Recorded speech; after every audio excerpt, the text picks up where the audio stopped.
नमस्कार दोस्तों, मैं कृष्णा सेन आपका स्वागत करता हूं आपके अपने YouTube channel RPN 1 study point पर। तो दोस्तों चलिए चालू करते हैं आज का सेशन जो है आपके करंट जीके से रिलेटेड।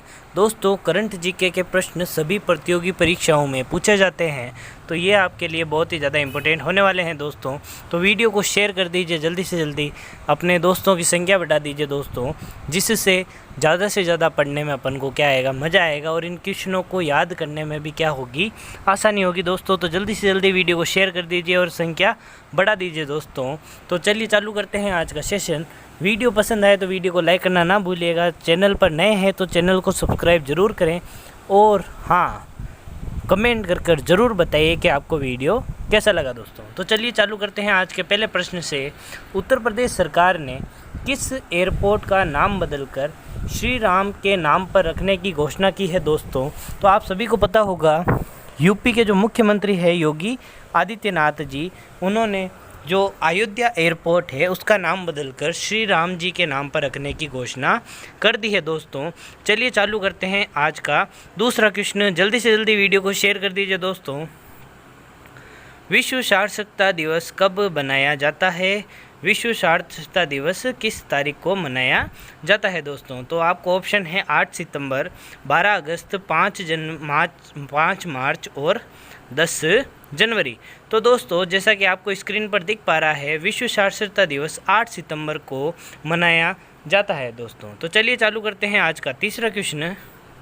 निम्न में से कौन सा देश हाइपोसोनिक प्रौद्योगिकी निर्देशक यान HSTDTV तैयार करने वाला दुनिया का चौथा देश बन गया है दोस्तों? तो ऐसा करने वाला दुनिया का चौथा देश अपना भारत देश बन चुका है दोस्तों। चलिए चलते हैं चौथे क्वेश्चन पर। भारत के किस रेडियो खगोल विज्ञान के जनक का महाराष्ट्र के पुणे में निधन हो गया है दोस्तों? तो इसका जो सही आंसर है वो है डॉक्टर गोविंद स्वरूप जी। तो डॉक्टर गोविंद स्वरूप जी है जो कि भारत के रेडियो खगोल विज्ञान के क्या है दोस्तों? तो जनक है। तो आपसे ये भी क्वेश्चन पूछा जा सकता है कि रेडियो खगोल विज्ञान के जनक कौन है? तो वो है डॉक्टर गोविंद स्वरूप, जो कि महाराष्ट्र के पुणे में इनका क्या हो चुका है दोस्तों? निधन हो चुका है। चलते हैं आज के पांचवें क्वेश्चन की ओर। जल्दी से वीडियो को शेयर कर दीजिए दोस्तों, आपकी संख्या बहुत ही कम आ रही है। इन क्वेश्चनों के ऊपर आंसर पे टिक इसलिए लगाया गया है दोस्तों क्योंकि अपने पास समय बहुत ही कम है। यदि मैं आपको समय दूंगा तो आपका वीडियो बहुत ही लंबा हो जाएगा दोस्तों। इटालियन ग्रैंड प्रिक्स 2020 का विजेता निम्न में से कौन है? तो वाल्टेरी बोटास, लुइस हैमिल्टन, पियरी गेसली और मैक्स वेस्टरोपेन। तो आपका जो सही आंसर हो जाएगा वो हो जाएगा पियरी गेसली, जो कि कौन है? इटालियन ग्रैंड प्रिक्स 2020 के क्या है? विजेता है दोस्तों। तो चलते हैं 6ठे क्वेश्चन की तरफ, जिनका भी आंसर पियरी गेसली आ रहा है वो बहुत ही सही बता रहे हैं दोस्तों। फिंच रेटिंग ने चालू वित्त वर्ष 2020-21 में भारतीय अर्थव्यवस्था के कितने प्रतिशत में भारी गिरावट का अनुमान लगाया है दोस्तों? तो अभी कोरोना के कारण बहुत ही इकोनॉमी गिर चुकी है, तो भारत की जो इकोनॉमी गिरावट का जो अनुमान है वो है 10.5% दोस्तों। तो चलते हैं 7वें क्वेश्चन की ओर। सुप्रीम कोर्ट के आदेश के अनुसार, जो सुप्रीम कोर्ट है उसके आदेश के अनुसार राज्य को अन्य सरकारी विज्ञापनों की विषय वस्तु के नियमन के बारे में कितने सदस्यों की समिति का गठन करना है दोस्तों? तो इसका जो सही आंसर हो जाएगा वो होगा 3। तो इस क्वेश्चन को वापस पढ़ लीजिए। सुप्रीम कोर्ट के आदेश के मुताबिक राज्यों को सरकारी विज्ञापनों के विषय वस्तु के नियमन के बारे में कितने सदस्यों की समिति का गठन करना आवश्यक है?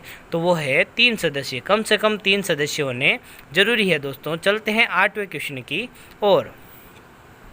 दिल्ली उच्च न्यायालय ने केंद्र सरकार को असम राइफल्स के लिए दोहरी नियंत्रण संरचना को समाप्त करने अथवा उसे बनाए रखने को लेकर निर्णय लेने हेतु कितने सप्ताह का समय दिया है?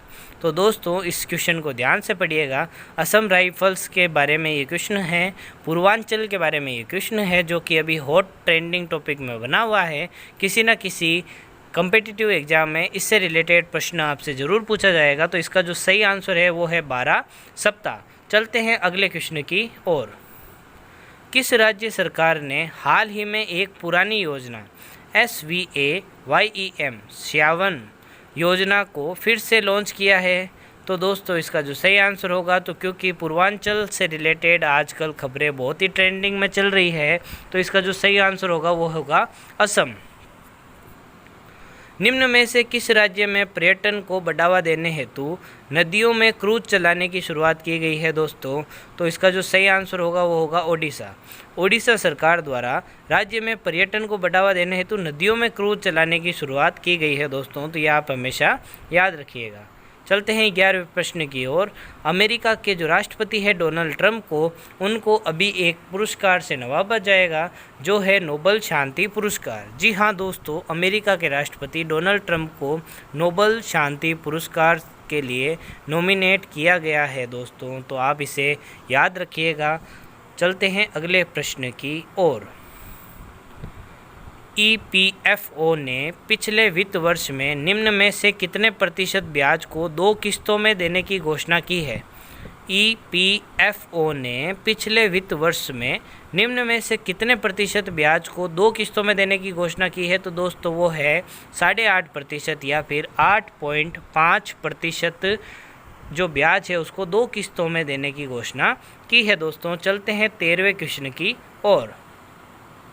अमेरिकी कंपनी सिल्वर लेक ने रिलायंस रिटेल में कितने फीसदी हिस्सेदारी 750 करोड़ रुपए में खरीदी है दोस्तों? अमेरिकी कंपनी ने रिलायंस से कितने फीसदी की हिस्सेदारी हेतु कितने रुपए लगाए हैं? पहला क्वेश्चन ये पूछा जा सकता है। तो 7,500 करोड़ रुपए दिए हैं और उसकी जो हिस्सेदारी है वो है 1.75% अर्थात 1.75% हिस्सेदारी हेतु अमेरिकी कंपनी ने 7,500 करोड़ रुपए रिलायंस रिटेल को दिए हैं दोस्तों, तो ये एक बहुत ही बड़ा अमाउंट है। चलते हैं 14वें प्रश्न की ओर। इंग्लैंड का निम्न में से कौन सा खिलाड़ी ICC T20 बल्लेबाजों की रैंकिंग में प्रथम पायदान पर पहुंच गया है दोस्तों? तो ये बहुत ही आश्चर्यजनक बात है कि डेविड मलान, आपको सबसे कन्फ्यूजन वाला नाम लग रहा होगा क्यों जो भी क्रिकेट के फ़ैन हैं वो जो रूट को जानते हैं, बेन स्टोक को जानते हैं, मोइन अली को जानते हैं, लेकिन T20 बल्लेबाज की रैंकिंग में फर्स्ट नंबर पर है डेविड मलान। प्रश्न नंबर 15वां। हाल ही में किस भारतीय पूर्व क्रिकेटर ने फर्स्ट क्लास क्रिकेट खेलने पर अपने संन्यास को तोड़ने हेतु BCCI को चिट्ठी लिखी? तो दोस्तों वो है युवराज सिंह। युवराज सिंह ने सभी क्रिकेट के फॉर्मेट से संन्यास ले लिया था, लेकिन हाल ही में उन्होंने फर्स्ट क्लास क्रिकेट खेलने हेतु अपना संन्यास तोड़ने हेतु BCCI को क्या लिखी है दोस्तों? चिट्ठी लिखी है। चलते हैं 16वें क्वेश्चन की ओर। और हाँ दोस्तों, अभी हाल ही में सुरेश रैना और महेंद्र सिंह धोनी ने भी संन्यास की घोषणा कर दी है, जो भी आपके लिए करंट के लिए बहुत ही आवश्यक सूचना है दोस्तों। प्रधानमंत्री नरेंद्र मोदी ने 9 सितंबर 2020 को किस राज्य के स्ट्रीट वेंडर्स के साथ स्वनिधि संवाद किया? तो दोस्तों वह है मध्य प्रदेश। मध्य प्रदेश के जो स्ट्रीट वेंडर है अर्थात जो गलियों में सब्जी वगैरह जो ठेले लगाते हैं उनके साथ स्वनिधि संवाद किया है। वो तारीख क्या थी? 9 सितंबर 2020। चलते हैं 17वें क्वेश्चन की ओर। हाल ही में किस देश की सरकार ने सोशल मीडिया पर फर्जी सूचनाएं अफवाह फैलाने और लड़ने हेतु असोल चीनी या फिर रियल शुगर नाम से एक अभियान चालू किया है दोस्तों? अर्थात बांग्लादेश की सरकार है, उन्होंने क्या किया है दोस्तों? असोल चीनी या रियल शुगर नाम से एक अभियान शुरू किया है जिससे सोशल मीडिया पर कोई भी फर्जी सूचना या अफवाह फैलाने से रोका जा सके दोस्तों। चलते हैं 18वें प्रश्न की ओर। गुजरात के मुख्यमंत्री विजय रूपाणी ने सिरेमिक उद्योग को गैस बिल में कितने प्रतिशत की रियायत देने की घोषणा की है दोस्तों? तो गुजरात के मुख्यमंत्री कौन है? तो सबसे पहला क्वेश्चन तो यही बन जाता है कि गुजरात के मुख्यमंत्री विजय रूपाणी हैं। उन्होंने 16% सिरेमिक उद्योग को गैस बिल में छूट देने की घोषणा की है दोस्तों। चलते हैं अगले प्रश्न की ओर। एक सभी राज्यों के मुख्यमंत्री और गवर्नर, CM और गवर्नर जो राज्यपाल है उनके नाम आपको याद होना ज़रूरी है, क्योंकि किसी न किसी कम्पिटिटिव एग्ज़ाम में इनसे रिलेटेड प्रश्न आपसे ज़रूर पूछे जाते हैं दोस्तों। चलते हैं 19वें प्रश्न की ओर। कृषि मंत्री नरेंद्र सिंह तोमर ने के अनुसार केंद्र सरकार ने 5 वर्षों में सूक्ष्म सिंचाई के अंतर्गत कितने लाख हेक्टेयर भूमि कवर करने का लक्ष्य रखा है। तो सबसे पहला प्रश्न तो भारतीय जो मंत्रिमंडल है उसी में ही से ही आ जाता है कि कृषि मंत्री कौन है, तो वो है नरेंद्र सिंह तोमर। तो अगले 5 सालों में उन्होंने कितने लाख हेक्टेयर भूमि कवर करने का लक्ष्य रखा है, तो वो है 100 लाख हेक्टेयर भूमि ये कवर करने का लक्ष्य इन्होंने रखा है। दोस्तों चलते हैं अगले प्रश्न की ओर। त्रिपुरा में सिपाही जिला के सोनमुरा से किस देश के साथ अपने अंतर्राष्ट्रीय जलमार्ग को खोल दिया है। त्रिपुरा ने सिपाही जिला के सोनमुरा से किस देश के साथ अंतर्देशीय जलमार्ग को खोल दिया है, तो दोस्तों वह है बांग्लादेश। आपको ये पता होगा त्रिपुरा जो राज्य है वो 3 ओर से बांग्लादेश से घिरा हुआ है और इसकी जो सीमा है वो किससे लगती है दोस्तों, तो वो बांग्लादेश से लगती है। चलते हैं अगले प्रश्न की ओर। रेटिंग एजेंसी क्रिसिल के अनुसार वित्त वर्ष 2020-21 में देश की जीडीपी है में निम्न में से कितने प्रतिशत की गिरावट देखी जा सकती है दोस्तों, तो वो है 9% की गिरावट और देखी जा सकती है दोस्तों जीडीपी में। ठीक है, तो सबसे पहले कौन सी एजेंसी है, तो रेटिंग एजेंसी क्रिसिल के अनुसार किस वित्त वर्ष में 2020-21 में और जीडीपी में कितनी गिरावट देखी जा सकती है, तो 9%। चलते हैं अगले प्रश्न की ओर। बॉलीवुड के किस जाने माने एक्टर को नेशनल स्कूल ऑफ ड्रामा का प्रमुख नियुक्त किया है, तो दोस्तों वो है प्रवेश रावल जी को राष्ट्रपति रामनाथ कोविंद ने बॉलीवुड में जो नेशनल स्कूल ऑफ ड्रामा का क्या नियुक्त किया है, प्रमुख नियुक्त किया है। तो किसने नियुक्त किया है ये भी पूछा जा सकता है, तो राष्ट्रपति रामनाथ कोविंद ने। चलते हैं अगले प्रश्न की ओर जो है अपना 23वां प्रश्न।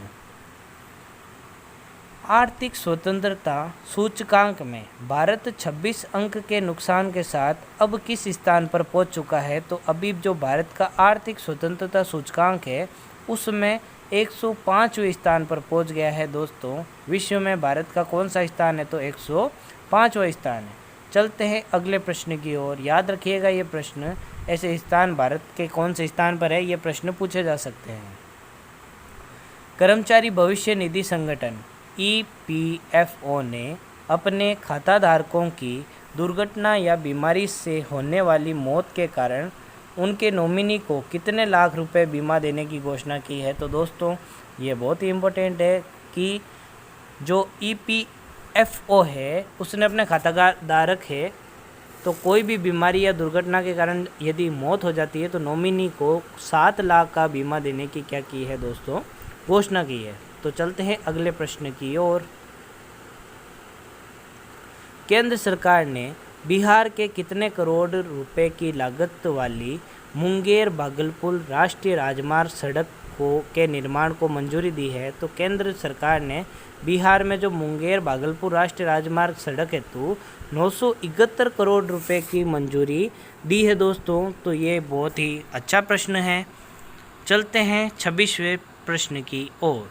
विश्व आत्महत्या रोकथाम दिवस कब मनाया जाता है, तो दोस्तों 10 सितंबर को विश्व आत्महत्या रोकथाम दिवस मनाया जाता है। चलते हैं अगले प्रश्न की ओर।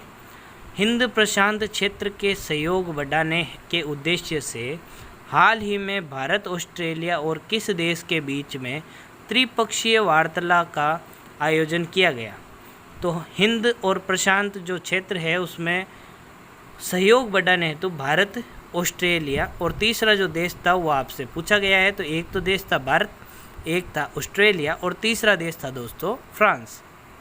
चलते हैं अगले प्रश्न की ओर। बॉलीवुड के किस प्रसिद्ध अभिनेत्री को महाराष्ट्र के सत्तारूढ़ दल के राजनेताओं के साथ विवाद के मद्देनज़र गृह मंत्रालय द्वारा Y+ सिक्योरिटी श्रेणी की सुरक्षा दी है दोस्तों, तो वो है कंगना रनावत। तो आप सभी जान रहे हैं कि अभी जो लेटेस्ट में ही कंगना रनावत और शिवसेना के जो उद्धव ठाकरे हैं उनके बीच में कुछ तनातनी चल रही है। म्युनिसिपैलिटी जो थी उनके द्वारा कंगना रनावत का जो ऑफिस था वो तोड़ दिया गया था और अभी उनके घर के तोड़ने की बात चल रही है। तो उसी से रिलेटेड मद्देनजर रखते हुए कंगना रनौत को गृह मंत्रालय द्वारा Y+ श्रेणी की सुरक्षा दी गई है दोस्तों। तो गृह मंत्रालय के मंत्री कौन है? तो अमित शाह द्वारा ये दी गई है। तो ये भी आपसे पूछा जा सकता है। सुप्रीम कोर्ट में हाल ही में लोन मोरेटोरियम की तारीख को कब तक के लिए बढ़ा दिया गया है? तो दोस्तों 28 सितंबर तक बढ़ा दिया है। चलते हैं अंतिम प्रश्न की ओर। तो वो है, निम्न में से किस राज्य सरकार ने राज्य में हरियाली सुनिश्चित करने हेतु आई रखवाली मोबाइल ऐप लॉन्च किया है? तो दोस्तों पंजाब सरकार द्वारा राज्य में हरियाली सुनिश्चित करने के लिए आई रखवाली मोबाइल ऐप लॉन्च किया है। तो ये आप याद रखिएगा दोस्तों। तो आज के प्रश्न यहीं पर समाप्त होते हैं। वीडियो पसंद आया तो वीडियो को लाइक करें, वीडियो को शेयर करें और दोस्तों कमेंट करके ज़रूर बताइए कि आपको वीडियो कैसा लगा। और हाँ दोस्तों, इन प्रश्नों को ज़रूर लिख लीजिएगा, इनका स्क्रीनशॉट ले लीजिएगा। किसी ना किसी कम्पिटिटिव एग्ज़ाम में ये ज़रूर पूछे जाएंगे। तो चलिए ध्यान रखिए, घर पर रहिए, सुरक्षित रहिए, तैयारी करते रहिए। परीक्षा के लिए आप सभी को अग्रिम शुभकामनाएँ। धन्यवाद।